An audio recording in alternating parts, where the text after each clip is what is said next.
브렉시트. 남의 일로 들리겠지만 지금 개인 투자 하시는 분들은 이 내용 꼼꼼히 보셔야 됩니다.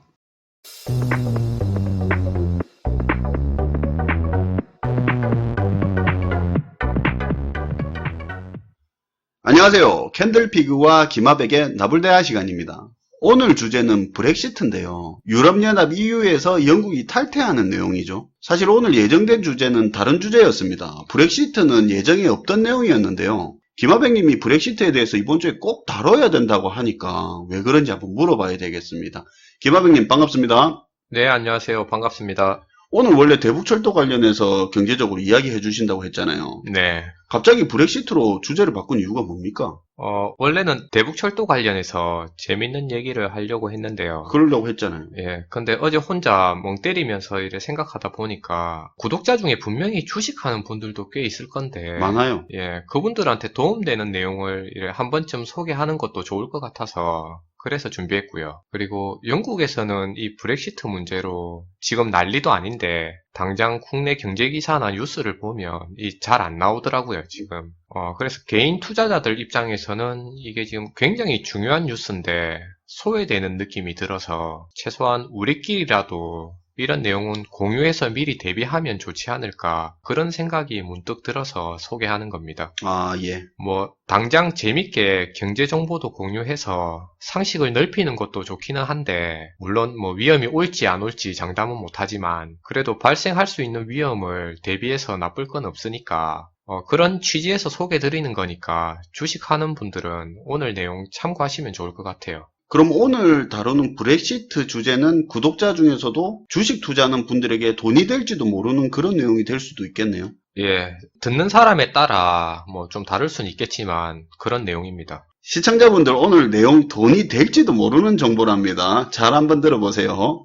또 그렇게 노골적으로 얘기하니까 좀 부담스럽긴 한데 부담 가지라고 하는 이야기입니다. 예, 아무튼 오늘 내용은 주식하는 분들한테 도움이 될 내용이니까 참고하시면 좋을 것 같고요. 주식 안 하시는 분들은 오늘 내용 듣고 또 계좌 터서 주식하면 안 됩니다. 주식 물어보면 제가 항상 하는 말이 있잖아요. 예. 주식 안 하고 있었으면 절대 하지 말라고. 예, 맞죠. 그 말 자주 하시죠. 자기는 하면서. 네. 어쨌든 오늘 주제 이야기를 한번 해보죠. 다들 잘 알긴 하시겠지만 일단 브렉시트에 대해서 먼저 한번 알아보기로 합시다. 설명 좀 해주시죠. 네. 브렉시트에 대해서는 시청자분들도 이미 잘 알 것 같은데요. 쓴맛도 다들 한 번씩 봤잖아요. 재작년에 주식 말씀하시는 거죠? 예. 영국이 유럽연합이라고 해서 EU를 탈퇴하겠다는 건데요. 예. EU를 살펴보면 독일, 프랑스, 네덜란드, 벨기에, 기타 등등 해서 현재 27개 국가를 하나의 경제권으로 묶어서 시장을 단일화시키고요. 네. 유로화라고 해서 화폐도 통일해서 사용하는, 그러니까 한마디로 27개국이 마치 하나의 단일 시장 경제 체제를 운영하겠다는 겁니다. 거기다 외교정책하고 안보정책도 EU 체제 내에서 공동으로 수립하고 그리고 그렇게 수립된 정책 실행도 서로 함께 해서 국제사회에서 자기들 유럽연합의 이해관계를 최고의 가치로 추구하겠다는 그런 건데요. 예, 이야기가 좀 길긴 한데 거의 하나의 나라로 봐도 될 만한 연합체잖아요. 네, 요약하면 그런 내용입니다. 예. 그런데 이렇게만 얘기하면 장점만 있는 것 같은데 실제로는 EU 회원국 간에 서로 경제력 차이도 상당히 크고 예. 각 나라의 국민들 간에도 사회적으로나 문화 정서적으로 차이가 있어서 그 나라 특성에 맞는 제도와 규제 정책이 적용돼야 되는데요. 그렇죠. 예, 그런데 실제로는 EU 체제 내에서는 그런 각 나라가 가지는 사회적 특성에 관계없이 나눠보면 노동, 환경, 국방, 금융뿐만 아니라 통상정책을 포함해서 다른 분야에서도 동일한 법률이나 규제를 적용해버리는 겁니다. 예. 과장해서 예를 들면 중국, 북한, 한국, 일본이 이 경제 수준이나 문화적인 여건, 정치 상황, 국민 정서 이런 데서 분명히 차이가 있잖아요. 그렇죠. 그런데 이런 차이점에도 불구하고 EU처럼 단일 시장에서 동일한 화폐를 사용하고 동일한 법률의 사회 규제 시스템을 적용해버리는 겁니다. 물론 서로 국가 간에는 관세도 없고요. 구비자의 출입국 심사 없이 국민들도 자유롭게 이동할 수 있다고 상상해보는 거죠. 그렇게 이야기를 들어보니까 왜 영국 국민들이 유럽연합 탈퇴를 찬성했는지 이해가 좀 되네요. 사실 영국 입장에서는 영국이 EU에서는 네. 육남매 걷어매기는 맏형 같은 존재인데, 예, 맞아요. 독일하고 같이. 예, 맨날 다른 EU 국가들 맞춰줘야 하는 입장이잖아요, 항상. 예, 예전에 기사 보니까 EU 회원국 간의 경제력 차이가 있는데 거기서 못 사는 나라 국민이 영국에 난민으로 대거 들어와서 네. 일자리 다 차지해버리니까 영국 국민들이 불만이 폭발해서 들고 일어났다고 하는데 입장 바꿔서 생각하니까 이해가 됩니다, 그거는. 네. 다시 본론으로 돌아가서, 그러니까 서로 다른 나라에 하나의 잣대를 갖다 대서 많은 문제점이 발생했다는 건데요. 맞아요. 예, 앞에서 캔들피그님이 얘기했던 난민 문제도 있었지만 분담금 문제도 있었는데요. 2008년 금융위기 이후에 그리스, 아일랜드, 스페인이 당시에 디폴트 위기에 놓이는 상황도 발생했는데요. 예, 그 아마 기억나실 겁니다. 예, 기억납니다. 예, 그때 그리스 디폴트 위기 하면서 굉장히 시끄러웠거든요. 네, 그때 EU에서는 독일하고 영국을 포함해서 경제적으로 여유 있는 국가들한테 유럽연합 분담금이라고 해서 그런 돈을 걷었는데요. 네, 맞아요. 예, 그러니까 EU 내의 경제 여건에 따라서 잘 사는 국가가 더 많은 분담금을 각출해서 부담하는 그런 정책을 실행했다는 겁니다. 네, 잘 사는 나라 국민 입장에서는 사실 불만이 안 나오는 게 더 이상하죠, 그런 일에. 네, 당시에 그리스나 스페인 같이 위기에 처한 나라들을 구제하는 방안으로 이 유럽연합 분담금이 사용됐다는 말입니다. 예, 그 과정에서 2014년과 2015년에 영국이 지불한 비용만 52조가 넘는데 그게 다 영국 국민들 입장에서는 자기들이 낸 세금이라는 말입니다. 그런데 영국 국민들이 느끼기에는 분담금이라고 해서 돈은 많이 쓰는데 상대적으로 EU로부터 얻는 혜택은 없다고 느끼니까 그러니까 브렉시트라는 사태가 발생한 겁니다. 유럽연합에서 빠져나가자는 거잖아요. 네, 맞아요. 어쨌든 이런저런 이유로 해서 2016년 6월 23일 날 영국이 유럽연합이라는 EU를 탈퇴할지 말지를 묻는 브렉시트 찬반 국민투표를 실시했고요. 예, 그리고 6월 24일 날 개표 결과가 나왔는데요. 결론적으로 EU 탈퇴 찬성이라는 브렉시트 가결로 결정이 나버린 겁니다. 그날 우리나라 코스피 지수가 저가 기준으로 마이너스 4.7%까지 빠지고 코스닥 지수는 저가 기준으로 마이너스 7.1%까지 내려앉으면서 당시에 난리도 아니었는데요. 아유, 그때 저도 타격 많이 입었었죠. 예, 아무튼 브렉시트에 대한 전반적인 내용은 대충 다 훑어본 것 같은데요. 그런데 그 주식 투자자들한테 도움되는 정보는 이제 나오는 겁니까? 더 있어야 됩니까? 네. 지금부터 얘기할 겁니다. 예, 우선 당장 주식시장에 뛰어들어서 돈 벌자는 취지가 아니라 다가올지도 모르는 이 리스크에 대비하자는 취지니까 그 점은 다시 한번 참고하시고요. 예, 혹시라도 시청자 중에 주식하는 분이 있다면 지금부터는 조금 집중해서 들어주시면 좀 좋을 것 같습니다. 예, 지금 다 집중하고 있습니다. 예. 일단 브렉시트와 관련해서 제가 두 날짜를 알려드릴 텐데 이 두 날짜는 실제로 생각보다 중요할 수 있으니까 꼭 기억해야 됩니다. 올해 12월 11일이랑 내년 2019년 3월 29일 이 두 날짜는 참고할 필요가 있는데요. 올해 12월 11일하고 네. 내년 3월 29일을 기억해라 이거죠. 네. 첫 번째로 알려드린 이 12월 11일이 무슨 날이냐면 얼마 전에 영국하고 EU가 브렉시트 합의안에 서명했다고 공식적으로 발표했는데요. 그런데 이 영국하고 EU가 공식적으로 서명한 브렉시트 합의안을 영국 하원 표결에 붙이기로 예정된 날이 바로 12월 11일입니다. 진행 경과에 따라서 하루 이틀 변경될 가능성은 있지만 오늘 녹화하는 날짜 기준으로는 변경 없이 12월 11일로 예정돼 있으니까 일단 이 날짜는 참고하시고요. 네, 12월 11일. 네. 그리고 이 영국과 EU의 공식적인 합의안 요지를 잠깐 살펴보면 내용은 이런 겁니다. 일단 영국은 2019년 3월 29일에 EU에서 탈퇴를 하고요. 일단 무조건 탈퇴는 하는 거네요. 예, 일단 탈퇴를 하고요. 예, 대신에 2020년까지 전환기간이라는 기간을 두고 EU 관세 동맹 하에서 협의점을 찾아가 보자. 이런 내용인데요. 예. 그냥 쉽게 결론만 얘기하면 내년 3월 29일 탈퇴하는 거는 맞지만 탈퇴했다고 해서 바로 모든 무역 관계가 종결되는 게 아니라 2020년까지는 EU 내에서 지금의 관계를 유지하고 계속 이래 시간 끌면서 2020년까지는 시간 끌면서 지금 이 상태로 서로 협상을 좀 더 해보자는 겁니다. 이게 합의한 내용입니다. 그러니까 명부상에 탈퇴는 하는 건데 예, 맞아요. 3월 29일 날. 2020년까지는 그냥 똑같은 거네요. 그냥 명부상임 없는데 그냥 EU 국가나 마찬가지네요. 예, 지금 상태랑 같은 거죠. 그러니까 어정쩡한 상태죠, 지금. 아, 예, 합의안이 그런 내용입니다, 지금. 예, 예, 그러니까 정리해서 제가 한 번 더 얘기하면 예, 지금의 영국 브렉시트 상황을 2020년까지 쭉 유보시키겠다는 합의안을 예, 이 합의안을 찬성할 건지 아니면 반대할 건지를 12월 11일에 표결한다는 거고요. 예. 이 결과에 따라서 만약 합의안이 부결이 되면 문제가 조금 복잡해지는 겁니다. 아, 그러니까 부결된다는 게 2020년까지 연장이 안 되면 문제가 복잡해진다는 거죠. 네. 그런데 현실적으로 이 합의안이 현재로서는 부결될 확률이 더 높아 보이는데요. 예, 이렇게 합의안이 부결이 되면 주식시장 필드에서 흔히 얘기하는 손가락 좀 굴리는 사람들은 예. 돈 벌 기회가 생길 수도 있고요. 예, 뭐 굳이 필드에서 손가락 굴리는 선수가 아니라 개인 투자자라도 이런 전체적인 흐름 정도만 파악하고 있으면 적어도 리스크에 대비할 수 있지 않을까 하는 뭐 그런 생각도 합니다. 지금 리스크 대비에 대한 이야기를 하는 것 같은데. 네. 그러니까 악재는 알겠는데 어디가 돈 벌 포인트입니까? 좀 더 자세하게 이야기 좀 해주시죠.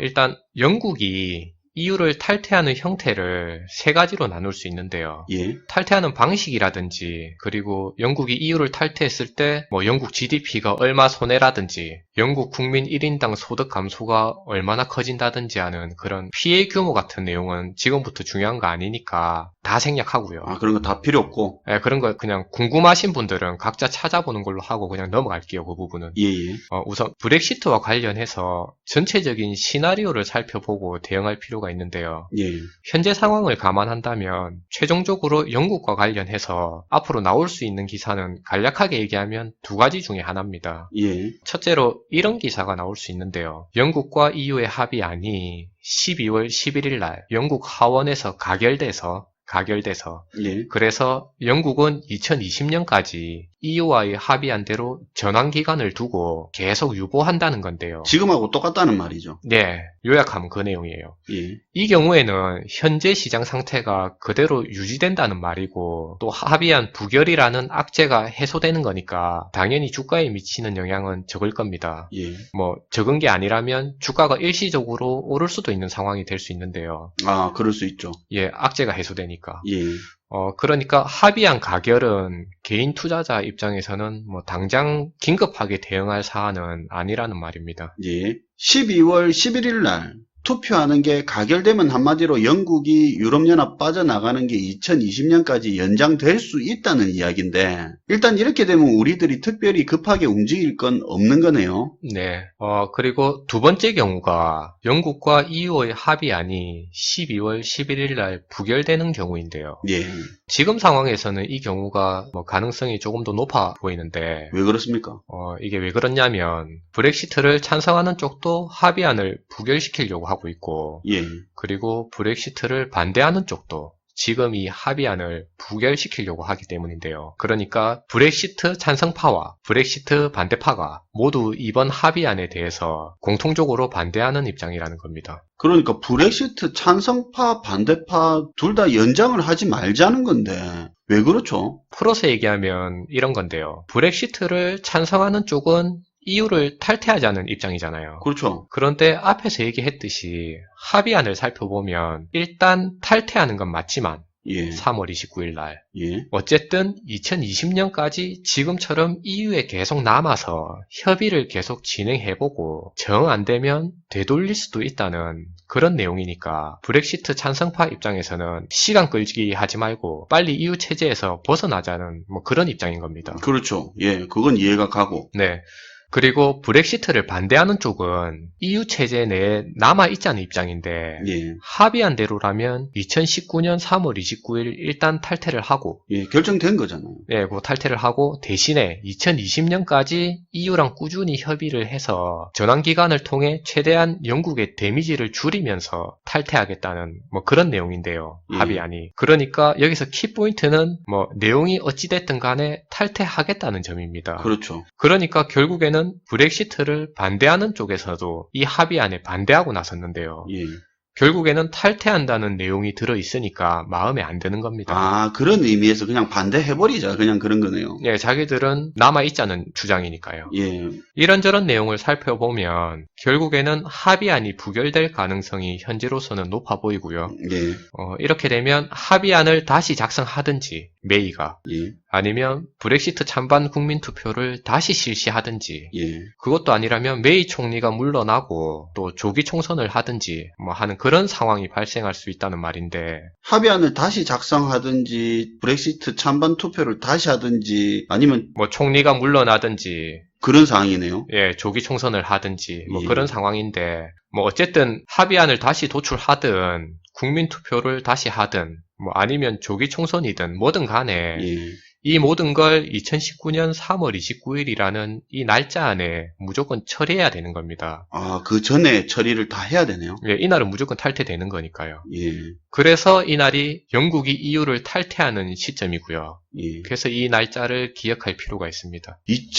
2020년까지 연장이 안 되면 그러면 어떤 방법이든지 내년 3월 29일까지 결론을 내야 된다는 건데 솔직히 이거 굉장히 촉박하잖아요. 네, 시간이 없어요. 예, 뭐 국민투표를 하든 뭐 조기 총선을 하든 내년 3월까지 하기에는 사실상 무리가 있는데 만약에 아무런 결론이 안 난 상황에서 3월 29일이 되면 어떻게 됩니까? 어쨌든 3월 29일은 탈퇴 처리되는 날이잖아요. 뭐가 됐든 간에. 네, 맞습니다. 뭐 물론 그렇게 되면 안 되겠지만 혹시나 아무런 결론 없이 시간만 흘러서 3월 29일이 지나버리면 노딜 브렉시트라는 뭐 그런 상황에 빠지는데요. 예, 이게 주식 보유자의 입장에서는 최악의 상황인데요. 최악이요. 예, 결론적으로 노딜이라고 해서 아무런 딜 없이 그러니까 이제 딜이 거래라는 말이니까 예, 아무런 협약이나 거래 없이 노딜 브렉시트가 되면 영국이 EU를 탈퇴해서 영국은 EU 외 국가들과의 그 무역 협정 관계를 모두 상실하게 되고요. 예, 기존에 돼 있던 거는. 예. 그리고 그냥 그 WTO라고 해서 세계무역기구 그 규정을 따르고 뭐 관세 정책, 통관 절차부터 해서 뭐 하나부터 열까지 새로 갖추어 나가야 되는 뭐 그런 깝깝한 상황에 놓이게 되는 겁니다. 이게 적절한 이해가 되는지는 모르겠는데 쉽게 생각하면 이혼하기로 했는데 양육권이고 양육비고 위자료고 일단 합의를 해놓고 이혼을 해야 되는데 네. 이혼 다 하고 나서 협의하려고 막 만나고 이런 꼴이잖아요. 그럼 잘 안 되잖아요. 그런 합의면은. 아, 네. 비슷하게 예를 드셨네요. 아, 그렇게 이해도 되는가요? 네, 비슷합니다. 아, 그런데 이게 개인 투자자들한테는 중요할 수 있는 내용인데 국내 뉴스에서는 잘 안 다루는 것 같아서 이런 내용이 있으니까 감안하시라는 차원에서 소개해드리는 거고요. 예, 그러면 이제 주식 투자자들 입장에서는 어떻게 대응하느냐가 궁금할 수 있는데요. 예, 뭐 우리가 증권 전문 방송도 아니고 예. 그래서 너무 디테일하게 얘기하면 문제될 수도 있다고 하니까 저라면 이렇게 하겠다는 전략 정도로만 그 정도로만 소개하고 마무리할게요. 예, 브렉시트 문제가 무난하게 넘어간다면 별 대응이 필요 없겠지만 혹여나 불확실성이 확대되면서 이 문제가 시끄러워지기 시작하면 주식 보유자들의 입장에서는 최악의 상황인데요. 아까 네. 얘기했듯이. 대신에 흔히 얘기하는 선수들 입장에서는 이 완전 호재로 작용할 수 있습니다. 예상된 위기를 이용하는 거네요. 네. 만약에 이런 상황이 생기면 개인적으로 저라면 이런 방법도 좋을 것 같은데요. 개괄적으로만 얘기할게요. 아, 드디어 나오는 건가요? 예, 뭐 대충만 얘기하려고 합니다. 예, 저라면 일단 인버스 종목 하나랑 지수 상승과 연동되는 레버리지 종목 이렇게 두 개를 정해서 돌리는 방법도 있는데요. ETF 말하는 거죠. 네, 맞습니다. ETF는 지난 시간에 저희가 다룬 동영상이 있으니까 그거 한번 보시고요. 그거 참고하시면 될 것 같네요. 예, 이게 실제로 지난 브렉시트 당시에 우리 주변에 난다 긴다 하는 사람들이 있잖아요. 그죠. 그런 사람들이 재미 본 방법인데요. 어, 그러니까 주가가 떨어질 때 수익 나는 인버스는 주가 하락 시점이나 그 타이밍에 사서 빨리 팔아치워 버리고요. 아무리 길어도 뭐 하루에서 이틀 정도만 보유하는 그런 단타용으로만 돌리는 겁니다. 인버스는 주가 떨어질 때 단타용으로만 쓰고, 네.